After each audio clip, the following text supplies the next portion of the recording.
नमस्कार दोस्तों, एक बार फिर से आपका हार्दिक अभिनंदन है आपके अपने YouTube channel Dadhimati Sanskrit education में। दोस्तों, आज हम, जैसा कि आपने थंबनेल में पहले ही देख लिया है, आज हम वैदिक काल जो कि उत्तर वैदिक काल है उस पे हम चर्चा करेंगे और ये भाग 2 है। इससे पहले भाग 1 पे जो है हमने ऋग्वैदिक काल पे चर्चा की है, ऋग्वैदिक काल पे। और इस पे जो है दोस्तों हमने ये देखा था कि 1000 ईसा पूर्व से पहले की जितनी जो सभ्यताएं, जितनी भी जो सांस्कृतिक जो विरासतें थी और उनके जो जानने के जो साहित्यिक जो स्रोत थे, उस पर हमने विस्तृत चर्चा कर ली है।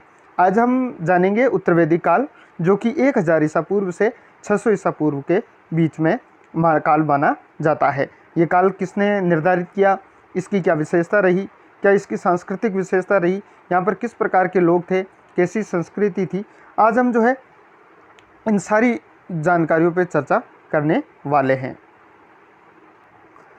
तो दोस्तों, बिना समय गवाए हुए है वीडियो को जो है अब शुरू कर लेते हैं। वीडियो को शुरू से अंत तक जरूर से देखिएगा और चैनल पे यदि आप पहली बार पधारे हैं तो सब्सक्राइब करके बेल आइकन जरूर से प्रेस कीजिए, क्योंकि थ्योरी और मॉडल से संबंधित आपको सारी जानकारियाँ यहाँ पर उपलब्ध होने वाली है और शिक्षा और रोजगार से संबंधित भी आपको समय समय पर यहाँ पर जानकारी उपलब्ध होने वाली है। इसीलिए संपूर्ण जानकारी और सटीक जानकारी के लिए चैनल को सब्सक्राइब करें, बेल आइकन जरूर से प्रेस करें और अपने मित्रों के साथ इसे ज़्यादा से ज़्यादा शेयर करें। तो शुरू कर लेते हैं आज का ये वीडियो। उत्तर वैदिक काल, वैदिक काल जो कि ऋग्वेद से संबंधित जो काल है उस पर हम चर्चा कर चुके हैं और ये जो काल है 1000 ईसा पूर्व से 600 ईसा पूर्व के बीच का माना जाता है। बात कर लेते हैं इसके भौगोलिक क्षेत्र की। उस समय की जो भौगोलिक स्थिति थी, आर्य जो है वो गंगा और यमुना दोआब क्षेत्र तक फैल गए थे। पहले वो पंजाब तक सीमित थे और उसके बाद जो है गंगा और यमुना के दोआब तक वो फैल गए। और हमने ये देखा था कि ऋग्वेद काल में मूंजवंत एक जो चोटी थी, वहाँ पर सोम नामक एक जड़ी बूटी थी जिसका वो पान करते थे। अब जो है उसके अतिरिक्त 3 चोटियों का भी हमें उल्लेख प्राप्त होता है। उन तीनों चोटियों के परीक्षा में कई बार नाम पूछ लेते हैं, त्रिककुद, मेनाक और कैत्रिज। इस तरीके की ये 3 जो है चोटियों का हमें उल्लेख प्राप्त होता है। आर्यों ने गंगा यमुना दोआब में कृषि कार्य प्रारंभ कर दिया था। तो वैदिक काल में वो पशुपालन पे आधारित थे, लेकिन उत्तर जो वैदिक काल है उसमें जो है उन्होंने कृषि को शुरू कर दिया था। उत्तर वैदिक काल में सिंधु, उसकी जितनी भी जो सहायक नदियां हैं जैसे कि सरस्वती और अफगानिस्तान की जितनी भी जो नदियां हैं, हमें उसका उल्लेख प्राप्त होता है। बात कर लेते हैं सतपथ ब्राह्मण।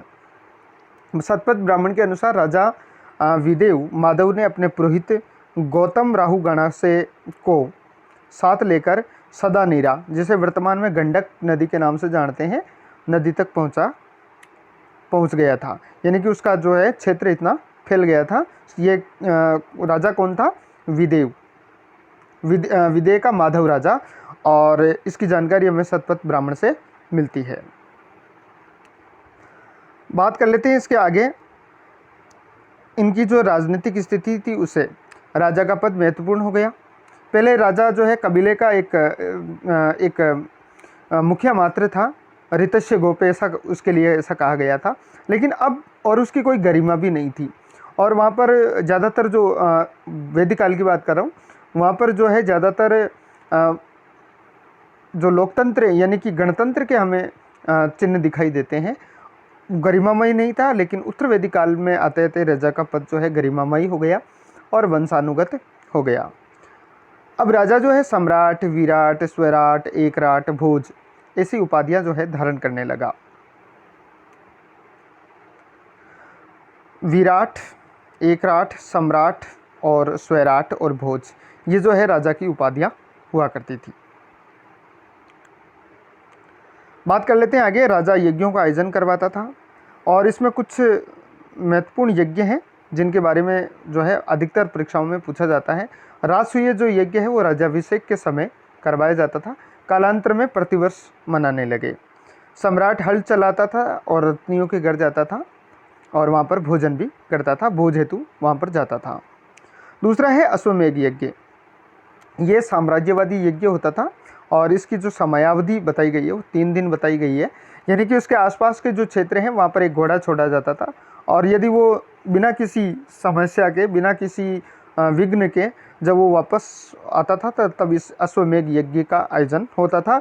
और यदि उसको कोई रोक लेता था तो उससे राजा को युद्ध करना पड़ता था। एक तरीके से ये राजा की शक्ति प्रदर्शन यज्ञ था। बात कर लेते हैं तीसरे का, वाजपेयी यज्ञ। इसमें खेल कूद प्रतियोगिताओं का आयोजन होता था। राजा स्वयं रथ दौड़ में हिस्सा लेता था और सदैव वे जीतता था। राजा के पास स्थायी सेना नहीं थी। राजा को दिया जाने वाला कर बलि कहलाता था। हमने ये बात की थी वैदिक काल में कि जो स्वेच्छा से जो यज्ञ कर दिया जाता था उसे भी बलि कहा जाने लगा, लेकिन उत्तर वैदिक काल में आते आते ये जो है अब अनिवार्य कर दिया गया। पहले ये स्वैच्छिक था, अब ये अनिवार्य हो गया। सम्राट निरंकुश हो गया था और विदत का उल्लेख हमें प्राप्त नहीं होता है। सभा और समिति के अधिकार भी कम हो गए थे। अथर्ववेद में सभा और समिति को प्रजापति की 2 पुत्रियां बताया गया है। तो ये परीक्षा में कई बार ऐसा प्रश्न पूछा जाता है कि किस वेद में जो है सभा और समिति का बार बार उल्लेख हुआ है या उनको प्रजापति की पुत्रियां बताया गया है, तो वो अथर्ववेद है। बात कर लेते हैं इनके आर्थिक स्थिति की। आर्थिक स्थिति 1000 ईसा पूर्व के आसपास लोहे की खोज हो गई थी। आर्यों ने खेती करना शुरू कर दिया।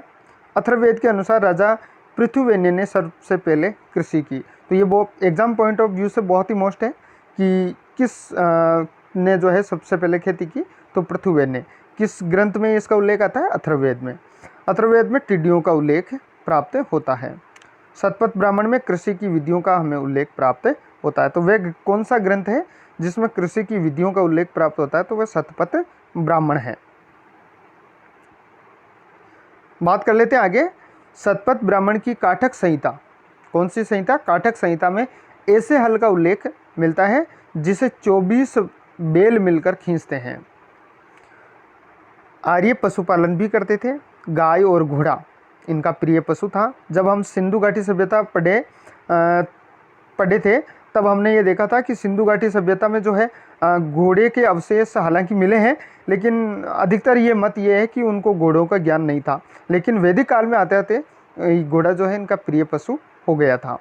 अधिशेष उत्पादन होता था। इन्हें बेचने हेतु बाजार बने और कालांतर में दूसरी नगरीय क्रांति शुरू हुई। यानी कि 1000 ईसा पूर्व के बाद में जो है धीरे धीरे नगरीय क्रांति शुरू हुई। लोग नगरों में बसने लगे। इससे पहले की जो व्यवस्था थी वो ग्रामीण व्यवस्था थी। बात कर लेते हैं इसके आगे। आर्थिक में मुद्रा प्रणाली का यहाँ पर बिल्कुल अभाव था। वस्तु विनिमय जो प्रणाली थी वो प्रचलित थी। निष्क और गाय के द्वारा व्यापार होता था और वस्तु विनिमय से ही सारी चीज़ें खरीदी और बेची जाती थी। बात कर लेते हैं इनके सामाजिक स्थिति की। तो पितृसत्तात्मक और संयुक्त परिवार था। ये परीक्षा में कई बार पूछा भी जाता रहा है कि आर्य जो है वो मातृसत्तात्मक थे या पितृसत्तात्मक थे। तो आर्य तो पितृसत्तात्मक थे, लेकिन सैंधव जो लोग थे, सिंधु घाटी सभ्यता के हड़प्पा है, चाहे वो मोहनजोदड़ो है, चाहे वो कालीबंगा है, यहाँ से जो उत्खनन से जानकारी प्राप्त होती है उसके आधार पे ये मिलता है कि वहाँ के लोग जो है मातृसत्तात्मक थे। तो सैंधव लोग मातृसत्तात्मक थे, लेकिन जो आर्य लोग थे वो पितृसत्तात्मक थे। समाज स्पष्ट थे, 4 वर्णों में विभाजित हो गया। वर्ण व्यवस्था जो है अब आते आते जाति पर आधारित हो गई। कुल और गोत्र शब्द का प्रयोग होने लगा। तो उत्तर वैदिक काल में आते आते कुल और गोत्र का जो है प्रयोग होने लगा था। सामाजिक असमानता नहीं थी। महिलाओं को शिक्षा पाने का अधिकार था। विधवा विवाह प्रचलित थे। नियोग प्रथा का प्रचलन था। बहुविवाह यानी कि एक व्यक्ति जो है बहुत सारी पत्नियां रखता था। इस प्रकार के उल्लेख हमें प्राप्त होते हैं। दोस्तों अगली जो पंक्ति है बहुत ही ज़्यादा मोस्ट है, परीक्षा में कई बार पूछी भी जा चुकी है कि गार्गी और याज्ञवल्क्य का जो संवाद है वो कौन से ग्रंथ से किस ग्रंथ में उसका उल्लेख हो रखा है या कहाँ से ये जानकारी प्राप्त होती है? तो बृहदारण्यक उपनिषद से हमें ये जानकारी प्राप्त होती है। अथर्ववेद में पुत्री जन्म को दुखदायी बताया गया है। मैत्रायणी जो संहिता है उसमें स्त्री को शराब और जुए के समान एक बुराई भी बताया गया है। घरेलू दासों का प्रयोग होता था। बात कर लेते हैं इससे आगे धार्मिक स्थिति की। प्राकृतिक बहुदेववाद, बहुदेववाद, एकाधिक देववाद और निर्गुण भक्ति तथा एकेश्वरवाद को ये मानते थे। आर्य यज्ञ और अनुष्ठान करते थे। यज्ञ अनुष्ठान जो है अब काफ़ी जटिल हो गए थे। शूद्रों को यज्ञ का अधिकार प्राप्त नहीं था। शूद्रों को यज्ञ का अधिकार प्राप्त नहीं था। शूद्रों को उपनयन संस्कार का भी अधिकार प्राप्त नहीं था। ब्राह्मणों को अदाई कहा गया है। तो जैसे अमाजू है, वाहतू है, ऐसे जो हमने इससे पहले भी जानकारी प्राप्त की थी, तो ऐसे जो शब्द हैं इनके कई बार अर्थ पूछ लेते हैं। तो अदाई जो है वो किसको, ब्राह्मणों को कहा गया। ब्राह्मण, क्षत्रिय और वैश्यों को द्विज कहा गया। तो ये भी काफ़ी मोस्ट एग्जाम की दृष्टि से कि द्विज जो है किसको कहा गया, ब्राह्मण और क्षत्रिय और वैश्यों को। शूद्रों को इससे जो है दूर रखा गया। ब्रह्मा, विष्णु, महेश जो है प्रमुख देवता हो गए। और ऋग्वेद काल में हमने देखा था कि प्रमुख देवता इंद्र थे। अब जो है उत्तरवेदी काल में आते आते ब्रह्मा, विष्णु और महेश जो है प्रमुख देवता हो गए। ब्रह्मा को सृष्टिकर्ता, विष्णु को पालनहार और शिव को संहारक के रूप में पूजा जाने लगा। पुषण जो है वो अब शूद्रों के देवता हो गए।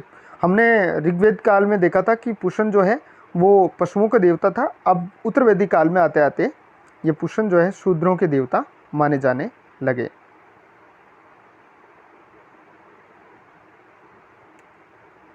तो दोस्तों ये तो जानकारी थी उत्तरवेदी काल की, और आशा करता हूँ ये वीडियो आपको पसंद आया होगा। मिलते हैं अगले वीडियो में, तब तक के लिए जय हिंद, जय भारत। और दोस्तों आगे जो है सिंधु घाटी सभ्यता पे भी हम चर्चा करेंगे। Thanks for watching.